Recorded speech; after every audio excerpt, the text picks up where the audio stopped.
Olá, bom dia a todos e todas que estão aqui conosco hoje. Meu nome é Lara Gurgel, sou diretora executiva aqui no Instituto de Relações Governamentais, no IRELGOV. Hoje nós temos aqui um momento muito importante para o nosso think tank. Eu acho que a gente tem evoluído muito ao longo dos últimos anos, e principalmente do ano passado, no desenvolvimento de novos conteúdos e conteúdos mais aprofundados, vamos colocar assim, sobre a atividade de relações governamentais, tá? Para nós isso é um marco importante. Hoje aqui a gente entrega mais um desses materiais, né? É o lançamento de um paper sobre aplicação de metodologia de risco político na atividade de relações governamentais e institucionais. Acho que é importante citar que esse material ele é um desdobramento, vamos colocar assim, de um curso que o IRELGOV fez no ano passado, que foi ministrado pelo professor Leonardo Barreto, que também é nosso Senior Fellow aqui no IRELGOV. Então, eu reforço a todos que a gente está gravando essa reunião, esse lançamento. O material vai ser disponibilizado a íntegra do paper nas nossas redes sociais, para que vocês possam acessar o site e ler o material na íntegra. E a gente também está fazendo uma transmissão desse conteúdo, ou desse lançamento, pelo LinkedIn.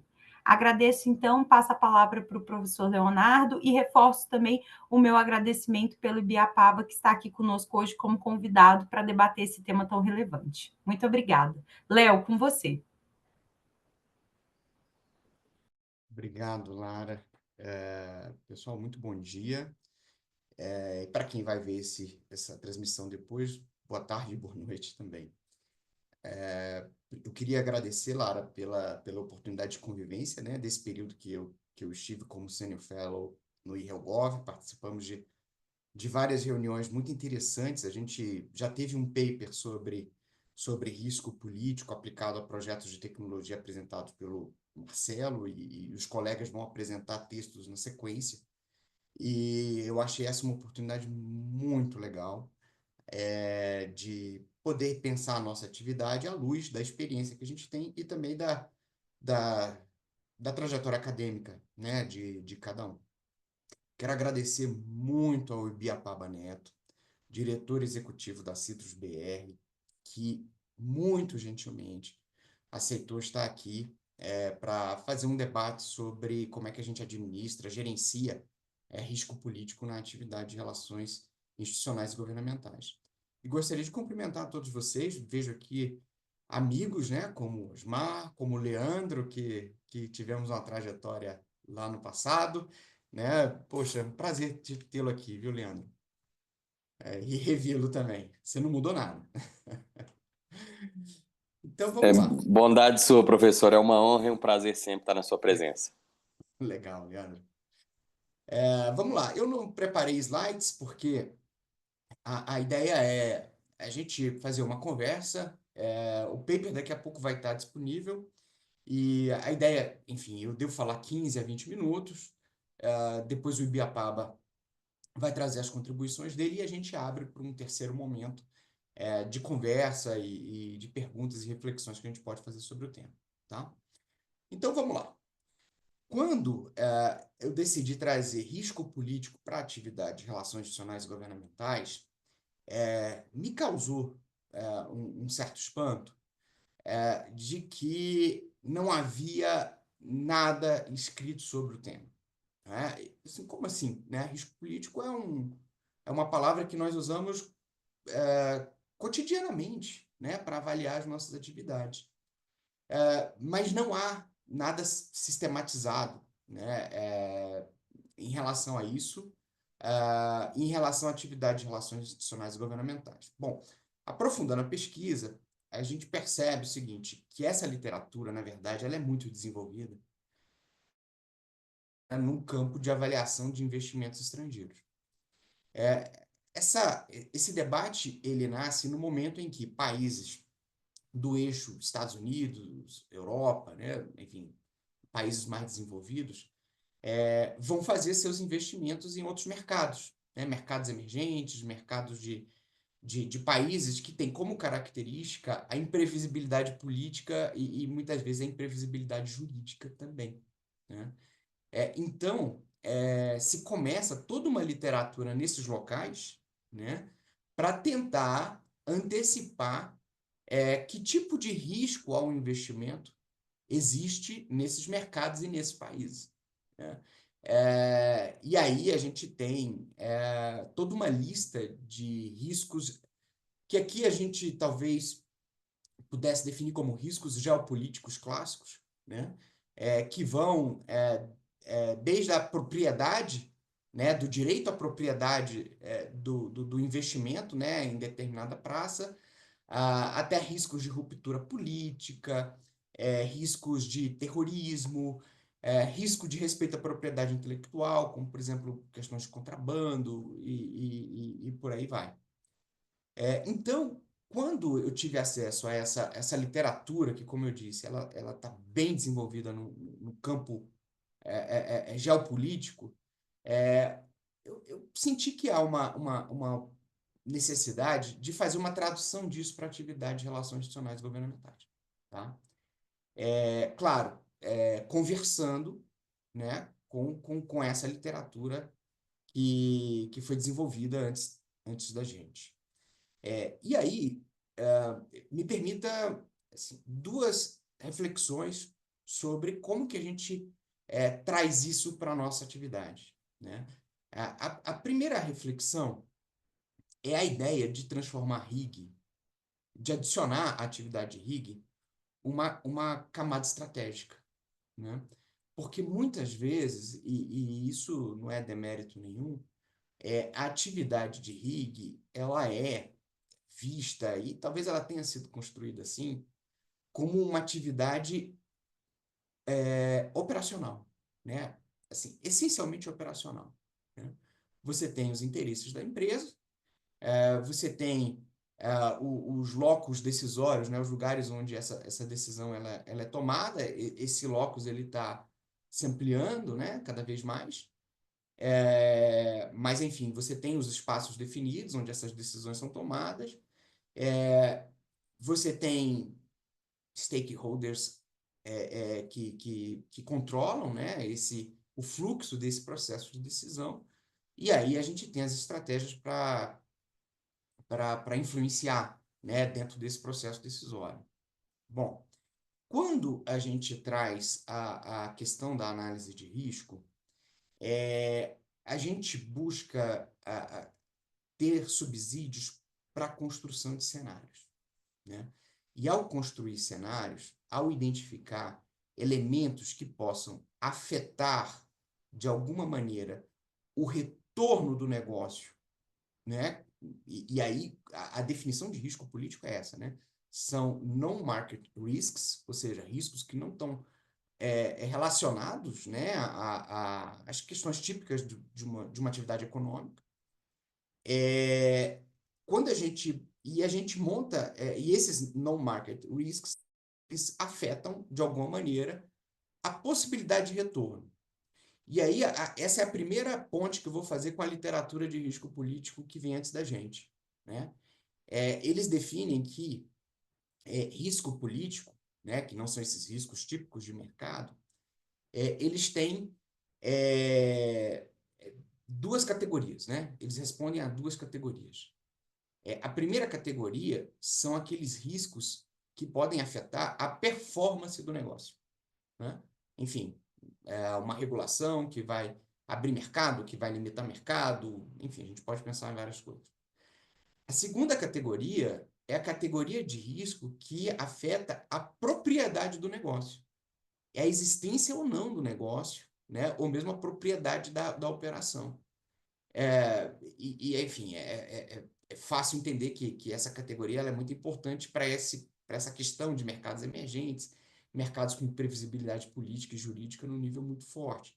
Mas também é importante aqui, né? Quando a gente vê, por exemplo, todo esse debate sobre privatização, reestatização, controle acionário, é um risco político de propriedade do negócio, né? Aliás, não sei se a gente tem alguém da Vale aqui, mas ontem o presidente Lula, na sua entrevista, né, a gente está falando aqui no dia 31 de janeiro, né, na entrevista que ele fez no dia 30 de janeiro, ele falava assim, não, a Vale esteve desconectada dos interesses do país e nós precisamos reconectá-la. Isso é um risco de propriedade, né?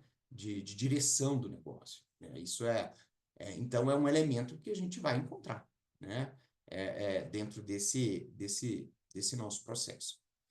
E quando a gente traz esses riscos, né, para a construção de um mapa, né, estratégico, aí vem um segundo aspecto da nossa atividade de RIG, que é algo que me ocorreu no processo de construção desse material.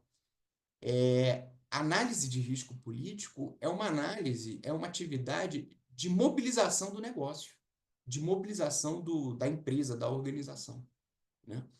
Por quê? Porque ela envolve um processo de conhecimento, né, dos diversos segmentos, das diversas áreas de atividade, mas também de como é um exercício também de como a conjuntura pode afetar esses diversos ramos de atividade. Então, é um processo de mobilização interna no sentido que isso tem relação com identificar processos e problemas, perceber como isso afeta diversas áreas, internalizar isso, envolver, né, as áreas do negócio nesse processo, não apenas para fazer previsão, né, não apenas para a construção de cenários, mas já para pensar possíveis estratégias de reação, né? E aí é muito interessante, né? É uma coisa óbvia, mas às vezes as coisas óbvias precisam ser ditas, né? Construção de cenários, previsão de futuro, não, enfim, não é um trabalho contemplativo, né? Assim, a gente prevê o futuro, a gente constrói o cenário para entender como é que a gente trabalha hoje, né? Para contribuir, né? Ou para tentar reduzir as chances de determinada coisa acontecer, né? Esse é um ponto, são dois pontos importantes, tá? Bom, aí no processo de modelagem, né, desses riscos políticos, e aqui a gente está só fixando os parâmetros na estrada, né, entendendo que esse processo ele vai obedecer às características de cada organização, de cada setor, né? Mas dentro do processo de modelagem, né, e aí eu gosto sempre de fazer uma ressalva, que é a seguinte: modelagem é simplificação, tá? É igual assim, quando você vai na papelaria e compra aquele globo terrestre, né, que você bota em cima da mesa. Enfim, é claro que aquele globo terrestre é uma simplificação do mundo, mas ele te ajuda a ter uma ideia, né, da localização das coisas, né, da relação entre os países, enfim. E aquilo te permite pensar estrategicamente. Bom, quando nós vamos fazer, né, um mapa, o principal aspecto é lembrar Maquiavel numa coisa que, para mim, é seminal, né, da gente pensar a nossa atividade, né? Ele simplesmente diz assim: olha, tem uma parte da sua vida que você controla, né? Essa parte, né, enfim, a sua habilidade de lidar com as coisas. E existe uma outra parte da sua vida que você não controla, que é a fortuna. Ele diz a sorte, né, o destino. Quando a gente busca fazer uma transferência, né, desse ensinamento de Maquiavel para a nossa atividade, uma tradução, vamos imaginar o seguinte, que a nossa organização ela está no centro, né, de uma circunstância, de uma situação onde a gente tem duas camadas de interação política que a gente precisa observar. A primeira camada é a camada da conjuntura, né? E essa camada está naquele rol de assuntos que o Maquiavel definiu que a gente não controla, tá? Então, por exemplo, é o resultado de uma eleição, né? Uma guerra no exterior, uma enchente que destrói a produção de alimentos num lugar importante, é uma doença, né? É uma pandemia. Então, uma parte da nossa vida, da vida das nossas organizações, está acontecendo no âmbito da conjuntura. Existe uma outra camada política que é com a qual a gente interage, que é a camada do ambiente regulatório, né? É aqui que acontece principalmente a interação das empresas. E o risco político, muito provavelmente, ele nasce da fricção, né, existente entre a conjuntura e o ambiente regulatório. Tá? Então, tem um exemplo lá no paper, que é um exemplo amplo, mas vamos pegar a invasão da Ucrânia por parte da Rússia. Você leva a uma crise de abastecimento de alimentos na Europa, né? A Ucrânia é uma grande produtora de alimentos, a Rússia é uma grande fornecedora de insumos para a agricultura. Isso leva a um processo inflacionário. Aqui no Brasil, isso acontece, pega a gente no ano eleitoral, né? O governo brasileiro, até então, que ia tentar a reeleição, né? O ex-presidente Jair Bolsonaro, percebe aquilo como uma ameaça política muito importante e decide reagir. E ao reagir, ele corta impostos e mexe com a arrecadação de governos estaduais, cortando impostos principalmente em áreas que ele considera lá na época essenciais, né? Telefonia, energia elétrica enfim, e outros assuntos. Ou seja, uma guerra na Europa cria um movimento de mudança de regulação aqui dentro, né? Então, desses setores, né, desses segmentos, acabam tendo que fazer uma gestão, percebendo as oportunidades e as restrições que vêm disso, né? Mas a ideia é reagir, né? Aliás, quando a gente conversa muito com o pessoal de RIG, uma coisa muito comum, né, é a gente pensa, poxa, a nossa organização, assim, o que eu sinto falta é que a gente queria ser mais proativo, mas a gente acaba só reagindo, né? Mas, de certa maneira, essa é uma regra da vida, sabe? Eu acho que é uma coisa dada. O Ibiapaba depois pode até comentar um pouco como é que ele vê esse processo, né? Bom, um segundo modelo dessa atividade de avaliação de risco uma vez mapeado, aí isso é um feijão com arroz que a gente faz, mas que a gente precisa sofisticar mais, tá? Que é fazer uma matriz de impacto e probabilidade, né? Impacto enfim, o resultado disso para a organização, e isso é importante para fazer o processo de priorização, né? E a questão da probabilidade de ocorrência, que é onde está o calcanhar de Aquiles, né? Dessa matriz, porque você precisa entender o que pode afetar ou não a chance de algo acontecer. Aí a gente tem, né, desde da roteirização, entender assim, o quanto que um processo está numa trilha de decisão, e aí é interessante fazer trilhas de decisão, né? A gente ter essa coisa bem estabelecida, e também o potencial de maturação dessas trilhas de decisão. E aí, aqui está a arte, né, desse processo, que é entender o que pode ou não acelerar um processo de decisão, como é que está o nível de consenso dessa questão na opinião pública. Isso é algo que a gente tem desenvolvido bastante, tentar observar o nível de consenso existente em relação à construção de uma nova solução para um debate. O peso político disso para os atores existentes, o peso desses atores, enfim. Aí você tem toda uma matriz para a construção, e a sofisticação do seu modelo vai depender muito, né, das variáveis que a gente coloca nessa matriz, né?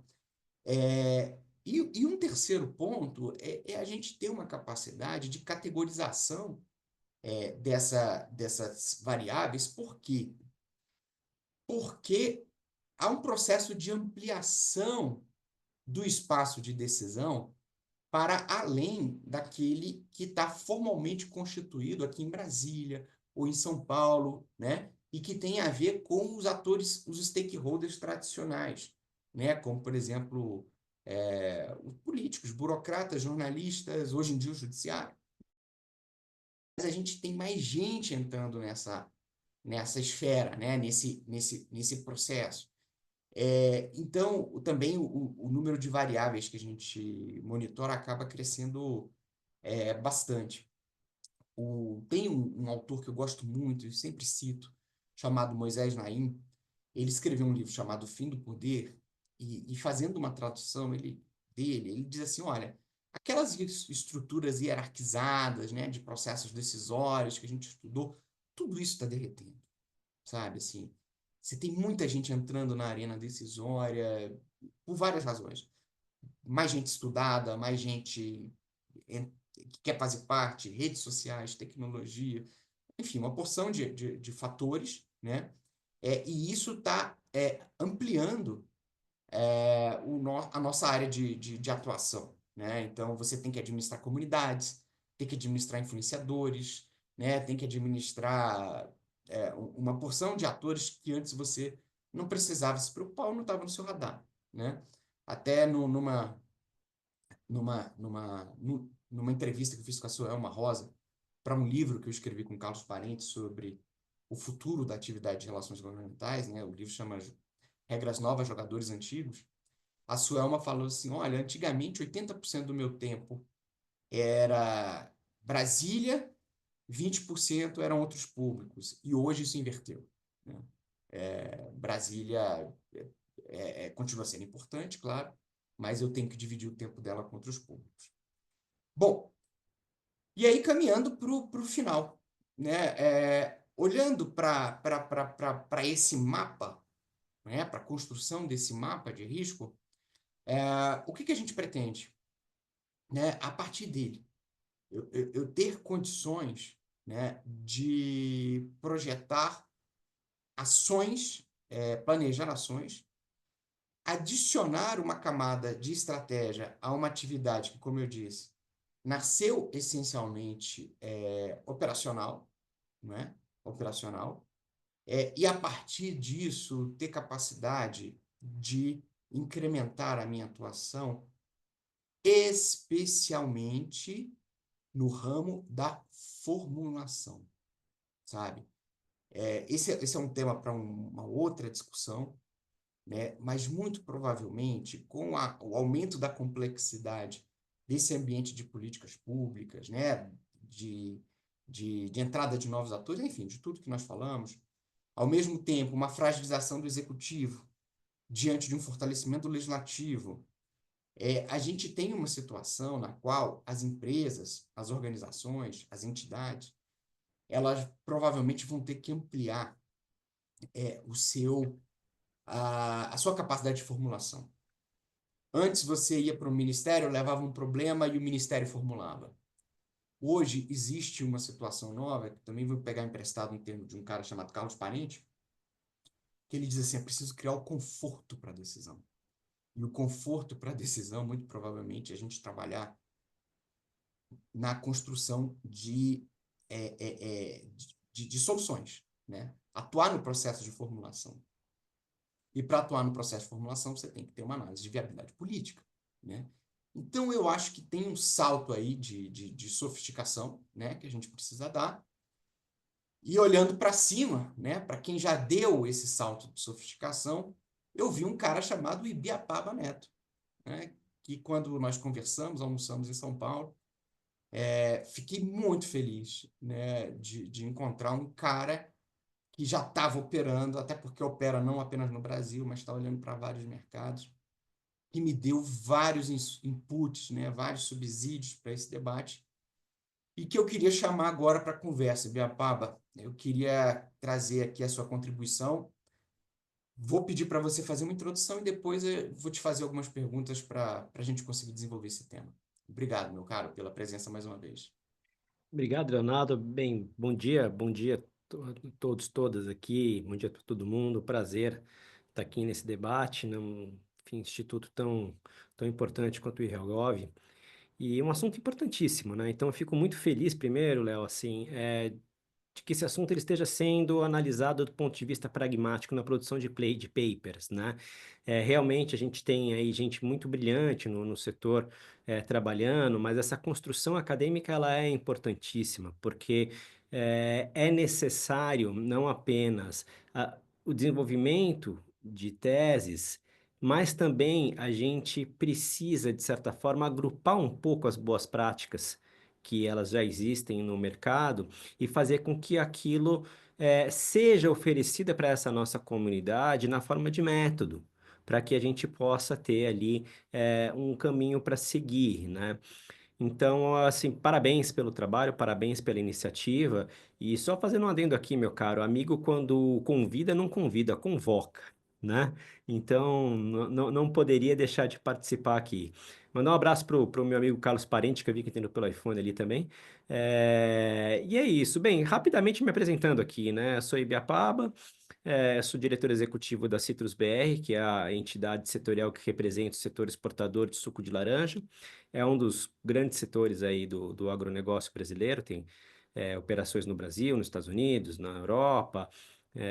Eu tenho uma pauta bastante extensa com o governo brasileiro, principalmente no âmbito nacional, federal, né, estadual, bastante, muita agenda na questão de negociações tarifárias, por exemplo, e risco político, ele é parte, né, do combo, né? É muito difícil você pensar RealGov sem pensar risco político, né? E acho que hoje a gente vive um momento, trazendo um pouquinho aqui para minha esteira aqui, no comércio internacional, o que a gente tem visto hoje? A gente tem visto consequências na forma de tarifas por conta da eleição de um novo governo nos Estados Unidos, né? Então, acho que esse é o exemplo mais acachapante aí e atual que a gente tem do que pode ser o risco político, ou seja, uma decisão tomada pelo eleitor americano, ele na prática hoje já significa 25% de tarifa para México e Canadá, que tinham um acordo de livre comércio até ontem, né? Então, e ninguém sabe qual que é a extensão a extensão dessas eh, a extensão dessas medidas, né? Porque você imagina que existem setores que têm tarifas abaixo de 25%, vai todo mundo para 25%, e como é que fica o princípio da nação mais favorecida? Então, quer dizer, tem ali diversas coisas ali que vão ser tratadas, e está tudo nessa esteira do risco político. O que eu combinei de falar com o Léo antes aqui, né? Eu acho que tem um ponto que ele é muito importante e eu tenho dedicado bastante nisso aqui nos últimos anos na Citrus BR, que parte dessa administração do seu risco político, e aí tem duas coisas, né? Você tem o risco para frente e o risco para trás, tá, Léo? Vou me permitir aqui fazer essa separação. O que é o risco para frente? É o que está por vir e está todo dentro dessa seara que o Léo colocou, das análises que você pode fazer, enfim, de como que você estrutura suas matrizes. Agora, você tem um risco político também que ele é anterior, né? Que ele é anterior. E quem está exposto a conversar com agentes públicos de uma maneira constante, tem que se preocupar muito com risco político, não só risco político, como risco do político, né? E aí eu vou ampliar aqui um pouquinho, né? Porque hoje você pode ter uma interlocução muito aberta com algum stakeholder que amanhã ou depois pode ter ali alguma questão contestada pela sociedade, né? De repente, para algum agente público, pode ser levantada ali alguma dúvida se o comportamento foi republicano ou não. E se você tem essa exposição de ter contato com esse agente público, você pode sim ser chamado a prestar esclarecimento. Escuta, a gente viu aqui que você teve tantas vezes na agenda com o agente tal, então qual era o teor da conversa? Né? E esse é um assunto muito importante do ponto de vista de compliance, conformidade e, acima de tudo, para as nossas carreiras, né? Então, eu sempre costumo dizer aqui que compliance, ele não é só uma questão de proteção para a instituição, para a organização, ele é uma questão de proteção para as nossas próprias carreiras. E aí tem uma questão que ela é importantíssima, que é do registro, né?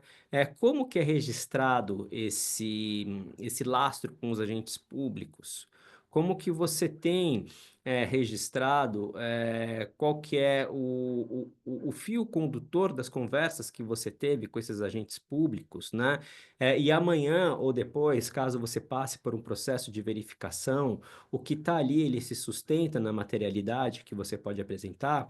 Então, esse é um ponto do risco político também que eu queria chamar a atenção, Léo, porque ele pode ser extremamente deletério, tanto para a entidade, para a organização, quanto para a carreira da pessoa, né? E às vezes eu vejo que no dia a dia, na correria, existem muitos colegas que deixam isso um pouco em segunda mão, porque você entra de uma reunião, você sai de uma reunião, e aí você, enfim, fala com um, fala com outro, e aí você acaba perdendo um pouco esse laço. Então, aqui na Citrus BR, a gente vem se acostumando ao longo dos anos de estruturar e reestruturar, né? Sempre revisitar esses lastros para que a gente possa ter a parte que o Léo colocou da questão do ponto de vista do Maquiavel. Tem uma parte que você não controla, mas tem uma parte que você controla, né? E dentro desta parte que você controla, você pode sim fazer muita coisa, né? E acima de tudo é manter o controle, né, daquilo que você, com quem você tem falado e da sua agenda. E aí, para finalizar, para que a gente possa seguir aqui no debate, recentemente a gente reestruturou todo o nosso sistema aqui de controles e etc., muito, inclusive, impulsionado por uma outra conversa, né, que foi a Andrea Gozzetto até que trouxe, falando sobre gestão de stakeholders, né? E naquele momento eu vi que a gente precisava dar um salto aqui na Citrus BR.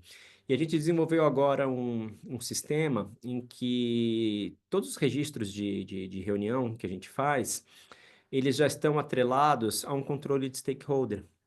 Então, se eu abro, por exemplo, se eu vou aqui no nosso sistema e eu pego aqui um stakeholder X, neste stakeholder já estão vinculadas todas as atas de reunião, os encontros, os resumos de tudo que a gente falou com ele, quem são os assessores e assim por diante. E se eu vou no controle de projetos, como a gente chama aqui, a gente também tem dentro do projeto quem são os stakeholders internos, quem são os stakeholders externos e quais são as interações entre eles, né? E com isso a gente consegue dar um pouco mais de controle e avaliar riscos também. Porque à medida que você tem ali esse fio condutor das reuniões e você tem esse dimensionamento para onde vão, as decisões políticas que fogem ao nosso controle, você pode traçar melhor aqui as suas estratégias de maneira aí de construção de alianças com outros setores, enfim. E aí tem uma série de outras coisas que podem ser feitas. Então, assim, da minha parte aqui, eu não perco muito sono com o que eu não tenho controle, mas eu me dedico bastante a aprimorar os sistemas daquilo que, de alguma maneira, eu posso controlar. Então, acho que de uma maneira resumida, Léo, é isso. Não sei se eu consegui contribuir muito aqui, mas, mais uma vez, parabéns aí. A gente precisa de mais debates como esse, acima de tudo, de mais papers. Eu tô louquinho para ler esse seu paper, viu? Obrigado, Ibiapaba. É curioso, né? Porque ao mesmo tempo em que as coisas elas estão saindo do controle, né? Assim, essa questão do controle é interessante, né? Ao mesmo tempo que elas estão saindo, você tem uma ampliação, uma amplificação enorme, né? A gente, por exemplo, está vendo um governo, né? Que tem toda a sua estrutura, que tem toda a sua capacidade de, de alterar, né? De mexer com a conjuntura política, um pouco refém aí, tateando. Aliás, o Moisés Naim, que eu citei previamente, ele foi ministro do Planejamento do último governo democrático que teve na Venezuela, ele tinha 36 anos, e ele tentou fazer uma liberação de preços do petróleo, dos combustíveis na Venezuela, que era controlado, né? E houve uma manifestação pública tão violenta, né? Que até hoje eles não sabem quantos caras morreram lá nos protestos. E a conclusão que ele chega, que por isso ele faz o livro que eu citei, né, O Fim do Poder, ele diz assim: a gente pode muito menos do que a gente acha que pode, né? Ele coloca isso. Agora, on the other hand, a pressão dos nossos contratantes, né, é para que a gente tenha um, uma, pelo menos um conhecimento, um monitoramento de todas as variáveis que possam nos afetar, né? E é muito interessante porque isso nos traz para uma outra, de novo, né, para uma outra camada estratégica que como que a gente faz o monitoramento desse processo todo que a gente cria, né? E aí, quando eu falo fazer o monitoramento, eu estou falando principalmente como é que a gente mensura essa nossa realidade, que é outro fetiche que a gente tem, né? Como é que a gente quantifica esse contexto político, essa situação que a gente coloca. Esses dias eu fiz uma lista, também posso compartilhar com quem tiver interesse, com 50 indicadores que já existem, né, sobre a conjuntura política e seus tipos de uso, né, dentro dos processos de análise, né? E aí, enfim, discutindo isso com colegas, e uma das coisas que eles colocam esse é um processo, Leonardo, que, ok, me ajuda a pensar estrategicamente, mas me ajuda principalmente a educar o meu cliente interno, né? Que é o diretor, o presidente da empresa, né? O vice-presidente da empresa, os associados. E aí, isso me ajuda a dar um tipo de perspectiva, de panorama dessa landscape, né? Na qual a gente navega. E aí, isso é uma coisa que eu queria te perguntar, Bia Paula. Como é que é essa tradução desse processo político para os seus associados? Como é que eles interagem com você nesse aspecto? Uma ótima pergunta essa. Eu até vou tomar liberdade aqui, Léo, de citar um autor, o Jonathan Haidt, né, que é o autor da Mente Moralista, Mente Ociosa. Ele é um pesquisador que, já há muitos anos, ele é considerado aí um dos grandes estudiosos da mente humana do ponto de vista laboratorial, né? Quer dizer, ele é um cientista que tem rodado aí, um cientista comportamental, que tem trazido inputs importantes, né? E isso vale tanto para comunicação, para relações governamentais e por aí vai. E qual que é a grande discussão dele, né? É que o nosso processo de raciocínio ele é majoritariamente intuitivo. Então, primeiro vem a intuição, que ela é baseada no nosso conjunto de crenças e valores. Depois vem o raciocínio, como uma espécie de um assessor de imprensa interno, né? Um advogado interno, que ele cria ali argumentos para que você possa justificar determinadas decisões, né?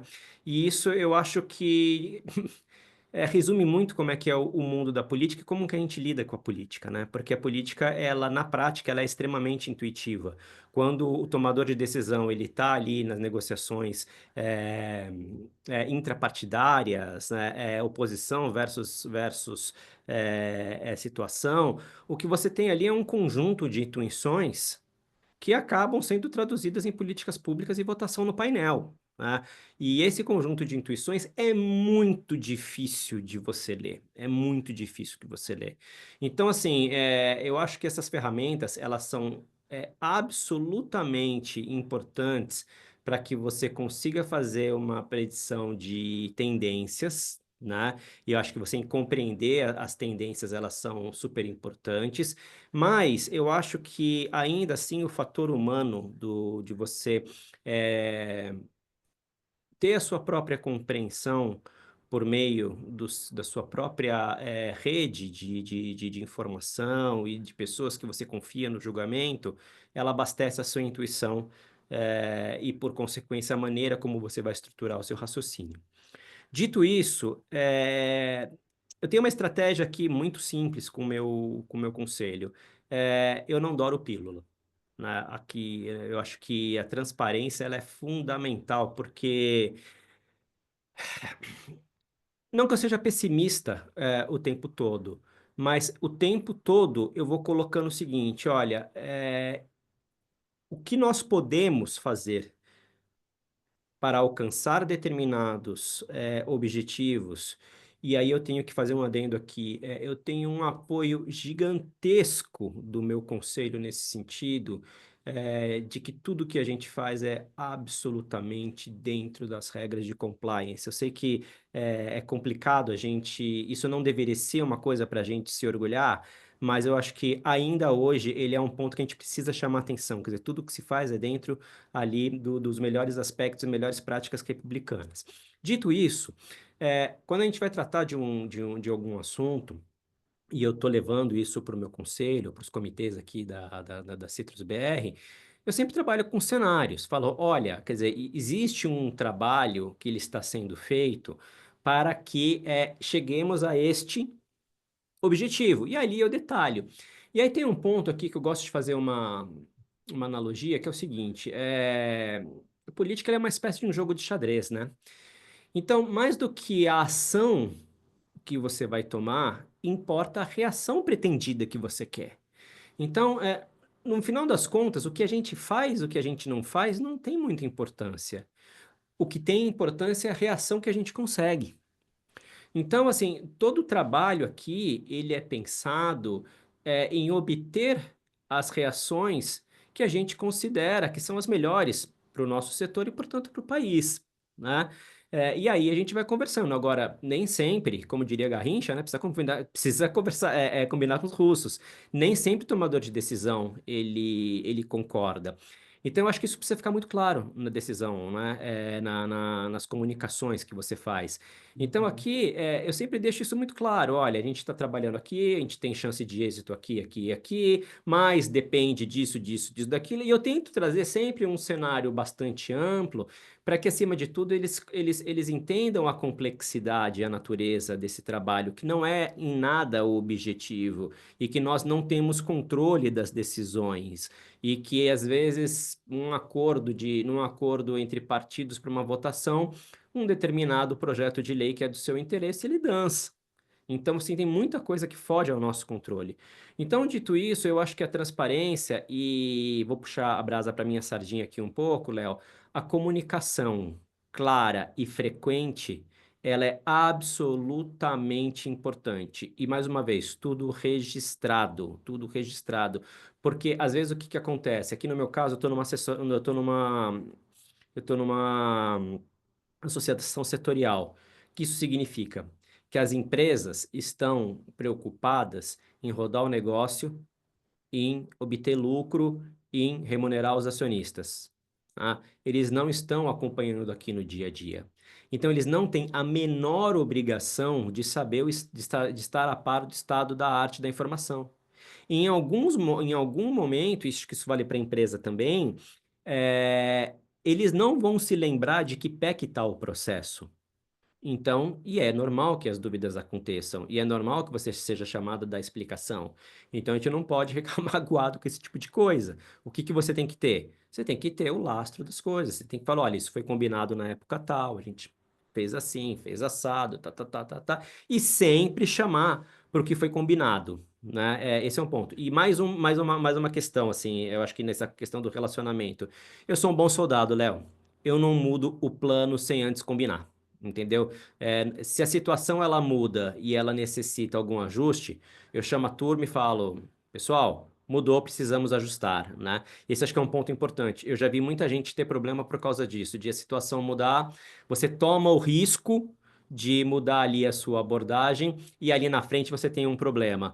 Então, mais uma vez, acho que a comunicação, ela clara e frequente, ela é super importante. E você tem que ter essa humildade, sabe, de você entender que, no final das contas, é, nem todo mundo vai estar na mesma página que você, é parte do trabalho, e sim, você tem que dar explicações. Eu acho que é mais ou menos por aí. Beleza. Vou fazer o gancho, então, só para uma última coisa antes da gente abrir. Vou gastar 1 minuto apenas. Logo depois desse paper, eu conduzi uma pesquisa com autoridades do Executivo, do Legislativo, sobre a reputação, vamos dizer assim, dos incentivos tributários, enfim, das narrativas. Eu testei as narrativas tributárias que as empresas que me contrataram, enfim, usam com a junta a público de stakeholders, né? E uma coisa que me chamou muita atenção é que uma boa parte de argumentos que são cânones nessa área estavam completamente desacreditados junto aos stakeholders, né? Então, só a gente ilustrar, né? Deputado, senador, né? O senhor sabe que a carga tributária no Brasil é muito alta, né? Aí eu escutava, não, porque a carga efetiva é diferente da carga nominal. E muita gente tem incentivo, então depende do setor. Então os caras foram desconstruindo. Eu disse, não, mas os incentivos são importantes para a estratégia de desenvolvimento, né? Não, eu acho que esses incentivos, em grande medida, hoje são resultados de sequestros, né? As empresas não são, muitas vezes, transparentes naquilo que vai ser devolvido, a política pública de um incentivo não tem os resultados que ela espera fixados, então não acho que seja isso, não. Ah, deputado, o senhor sabe que o nosso sistema ele gera muita judicialização. Sim, mas eu também acho que as empresas elas recorrem a isso como uma estratégia de salvar recursos. Elas abusam desse processo para poder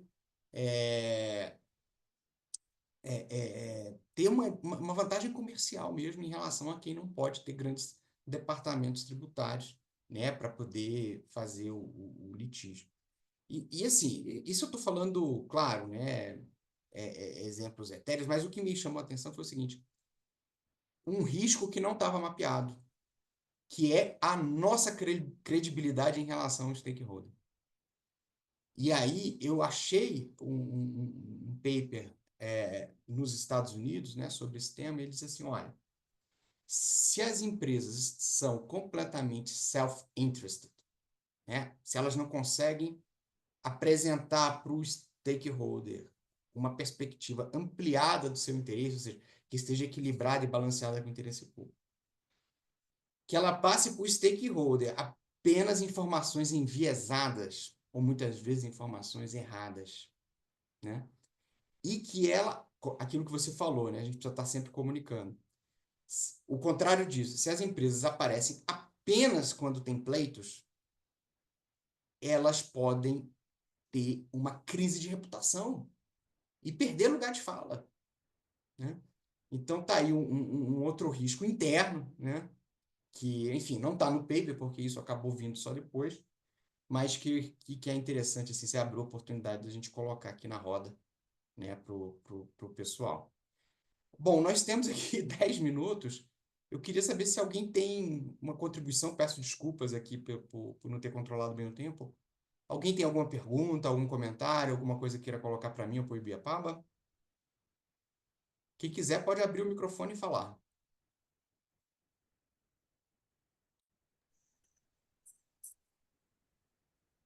Pode falar, Leandro. Professor, bom dia a todos. Professor Leonardo Barreto, professor Ibiapaba, a todos, bom dia.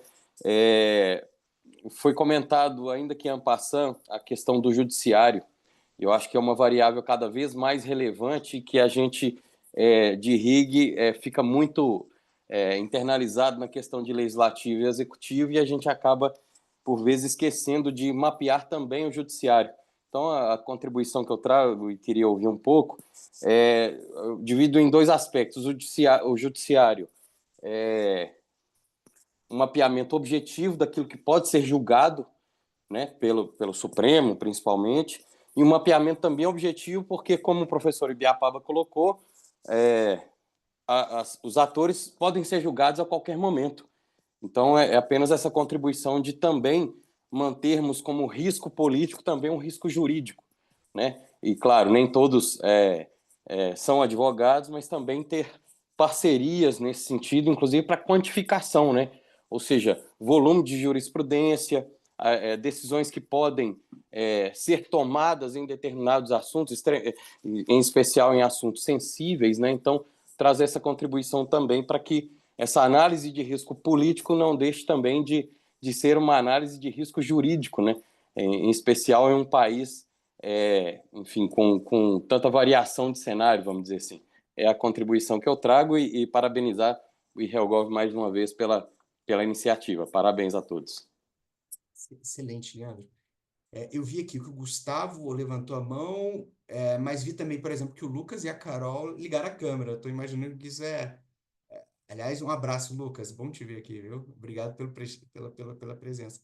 Vamos juntar aqui 4 comentários, e aí a gente vai em cima, pode ser? Gustavo, você quer falar primeiro?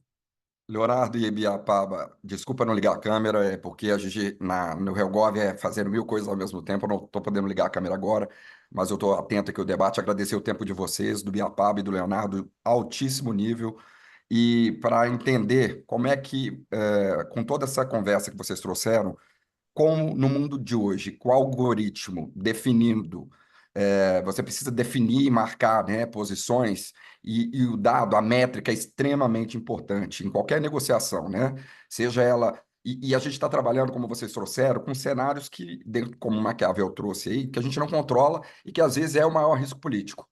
A minha pergunta, e eu não sei se existe resposta para essa pergunta, é a gente, até onde a gente consegue de fato ter métricas que consigam trazer um mínimo de segurança nesse ambiente regulatório inseguro, independentemente do segmento que a gente for atuar, para poder de fato convencer não só as empresas, mas os governos e conseguir no xadrez político encontrar esse meio termo, porque os dados estão vindo de todos os lados, né? E é um jogo, né? O risco, você tem um lado que perde e um lado que ganha.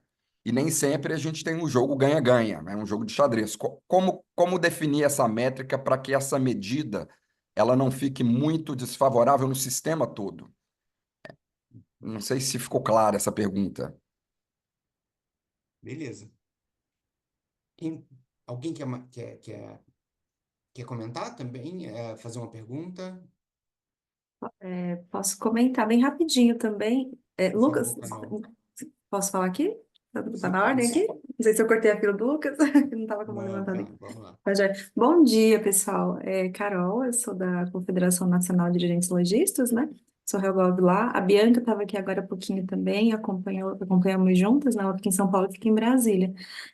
Me chamou muita atenção essa fala, né, dos dois, né, juntos aí, ter o conforto para a decisão, né, mudar a chavinha com esse cenário político e o que a Biapaba falou, né, de não necessariamente a gente só também trazer a solução, mas de pensar no que a gente espera, né, de receber.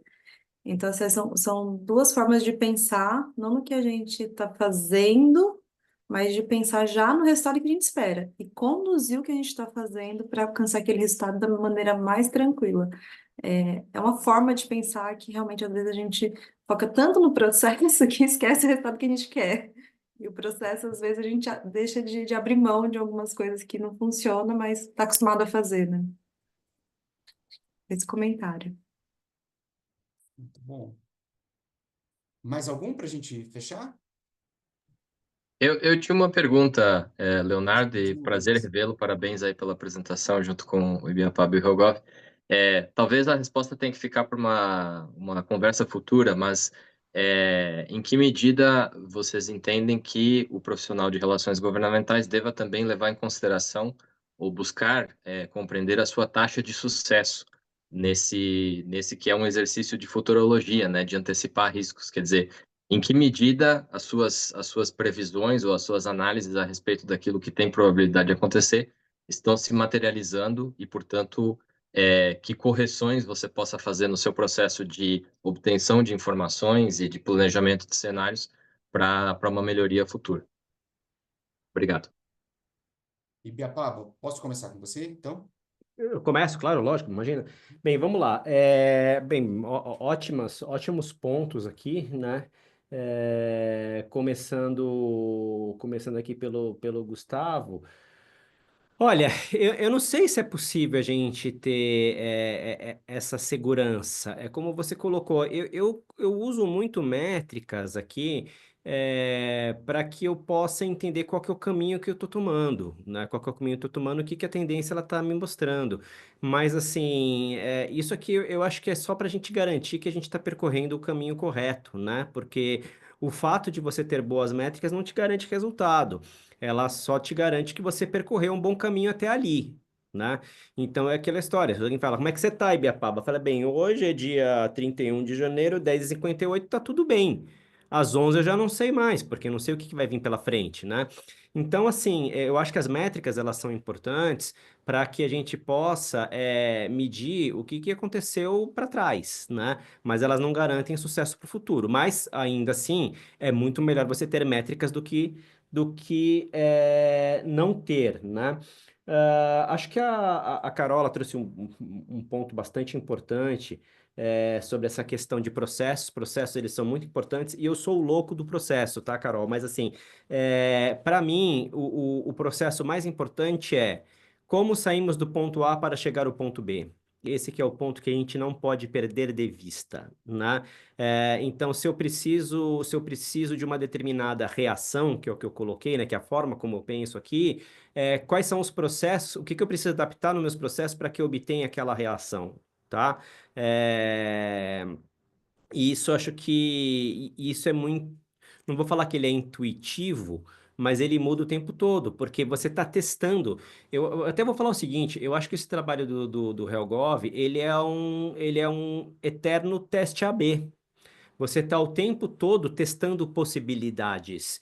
E à medida que você encontra aquela possibilidade que ela se parece mais plausível, você encontra uma linha de trabalho, né?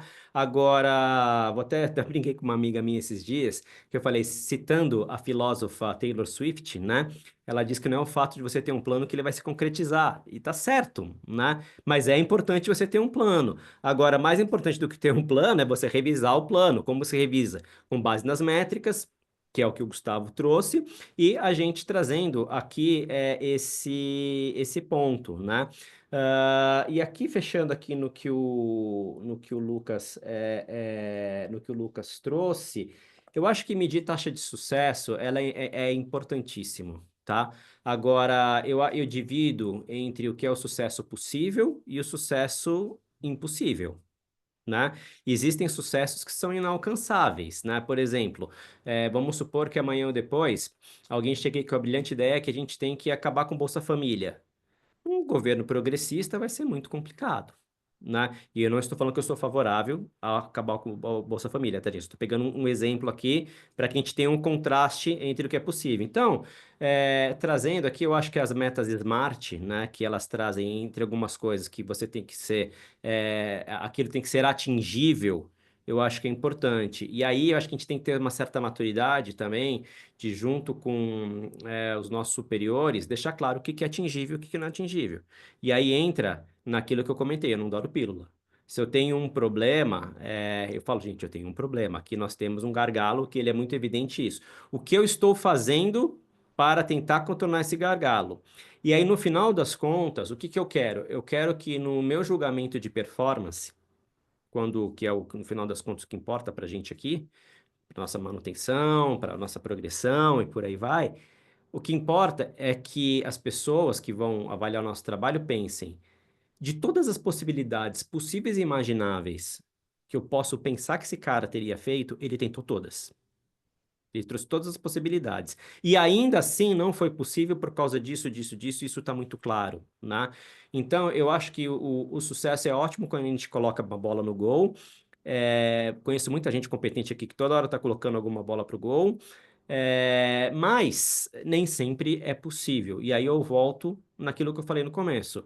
Estar sempre administrando as expectativas passo a passo do que acontece é extremamente importante, porque aí ninguém toma surpresa. E aí, Lucas, eu te falo assim, a minha política é de não surpresa, tá? Eu não dou cavalo de pau, entendeu? Então, assim, se tem alguma mudança, a gente senta e conversa, e aí a gente vai colocando. Tem aquela metodologia, né, o Scrum, que ele fala muito disso, né, os períodos de iterações que você vai do ponto A para o ponto B, e aí você dá um gás, aí você senta, você conversa, aí você realinha, porque às vezes o final do projeto ele não está alinhado com a expectativa que estava no começo. Então, por isso que eu insisto, processos, comunicação, transparência e realinhamento. E aí, no final das contas, se você fez tudo certinho, a sua taxa de sucesso, eu acho que ela vai ser bem medida. Não a sua, sim, mas a nossa, no geral, né? Acho que é isso. E aí eu pulei o que o Leandro comentou aqui, Leandro, mas eu acho que, enfim, do que você colocou do risco jurídico, hoje a gente tem um ambiente que se chama de ativismo judiciário, né? E eu acho que esse é um ponto aí que a gente vai ter que entender como é que a gente lida com isso. Eu acho que aqui, pelo menos aqui do meu setor, as empresas elas estão muito bem equipadas para lidar com isso. E o nosso trabalho aqui na associação é para que a gente tente não chegar na judicialização e a gente consiga sempre alcançar a melhor norma técnica, melhor legislação, para que às vezes acontece, né? Às vezes acontece. Mas acho que aqui, pelo menos no nosso setor, as empresas são super bem equipadas com isso. Agora, eu acho que para o futuro, uma outra discussão, e essa cabeluda, viu, Léo, é o seguinte: qual que é o equilíbrio dos poderes hoje? Né? A gente tem um equilíbrio de poderes hoje, e aqui eu não vou nem estar perto de quem tem mais poder do que quem, mas eu acho que essa sim é uma discussão que ela é importante, viu? Obrigado. Então, eu vou condensar um pouco essa questão, trazendo um pouco dessas perguntas para o trabalho. Me parece que essa questão das métricas, elas estão muito vinculadas à definição daquilo que você pode e do que você não pode. E isso é importante para suas decisões estratégicas, né? E aí, como é que você mensura, né, esse processo? Entendendo, usando essas métricas para entender a natureza do problema, né, na qual você está envolvido. Por exemplo, eu fiz uma pesquisa, tem uma ferramenta que faz análise de redes sociais de políticos. E aí eu coloquei o termo lá, a gente tinha um cliente de GLP. Aí coloquei lá, GLP, gás cozinha. Mas vendo o que esses caras estão falando sobre isso, né? Cara, de repente a gente viu uma curva de picos, né? Entendendo o seguinte, que quando o preço subia, o discurso era usado política eleitoralmente por bolsonaristas. Quando o preço caía, era usado política eleitoralmente por petistas. O que isso significa? Que GLP é um tema eleitoral. Aí eu falei para o cliente, assim, você está sentado em cima de um vulcão e não sabe, né? E aí, qual que é a variável que afeta o trabalho dele? Inflação, né? Você teve inflação, você teve crescimento desses insumos, né? Do preço desses insumos lá atrás, você pode ter certeza que você vai ter uma crise para administrar, né?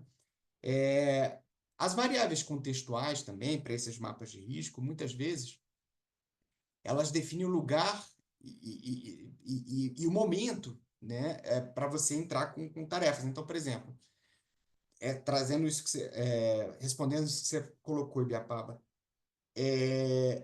hoje você pega aqueles indicadores, né, de controle de votação de veto, e você vê o processo de transferência de poder para o executivo, né, onde o Lula tem menor taxa de aprovação de medidas provisórias, a maior taxa de derrota de vetos, etc., né? Enfim, aí você vê esse eixo indo para o parlamento, e aí você passa por uma situação igual com um colega que estava me narrando, né? Que ele acertou um texto com o Ministério da Indústria e Comércio, que é um texto que ia ser bom para a indústria que ele representa, etc. e tal. Depois de muita discussão, o pessoal do Ministério topou lá uma redação, e na hora de discutir isso politicamente, o cara do Ministério bateu no ombro dele e falou assim, olha, boa sorte lá no Congresso. Ou seja, o governo não ia entrar, né? Por quê? Porque hoje ele está escolhendo a dedo as brigas políticas, né? E aí, por último, essa questão do judiciário que virou uma espécie de validador geral, né, de tudo o que existe. Hoje, o judiciário é um validador, né, de políticas públicas dentro desse processo que traz desafios enormes, né, para a gente, assim, escritórios de advocacia se tornando também escritórios de lobby no judiciário, né, essa é uma outra característica do mercado, e eu confesso a você, viu, Leandro, que ainda é muito difícil estabelecer métricas, estudar o que esse pessoal como é que esse pessoal decide, né?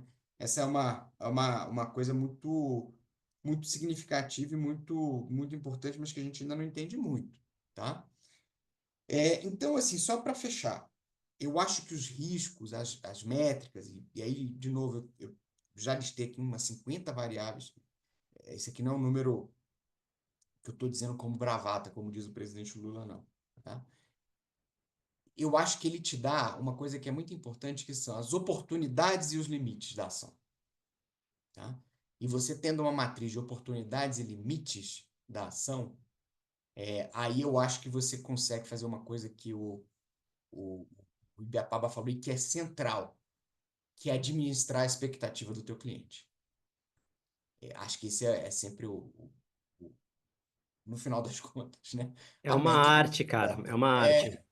Aonde que está a expectativa do seu cliente e o quanto você pode atender isso. Bom, a gente poderia ficar aqui até o almoço e durante o almoço, mas eu sei que todo mundo tem compromisso. Ibiapaba, queria te agradecer, tá? Foi muito proveitoso, aprendi muito, como sempre. Quero agradecer a todo mundo que entrou, que participou, todo mundo que vai assistir pelo LinkedIn depois. Leandro, Lucas, Carol, Gustavo, Osmar, enfim, todo mundo que veio, obrigado. E principalmente obrigado ao Helgov, a Lara, que é uma guerreira, né, uma super executiva, a Márcia, que opera todas as ferramentas aqui para o Helgov, e dizer que eu acho que vocês estão cumprindo o papel de vocês, criando esse ambiente para que a gente possa se desenvolver, tanto na profissão, quanto na representação de interesses, quanto na qualidade das políticas públicas que a gente ajuda a formar, que no final das contas é o que importa. Tá bom? Obrigado, gente. Obrigado, parabéns. Obrigado. Parabéns, um abraço.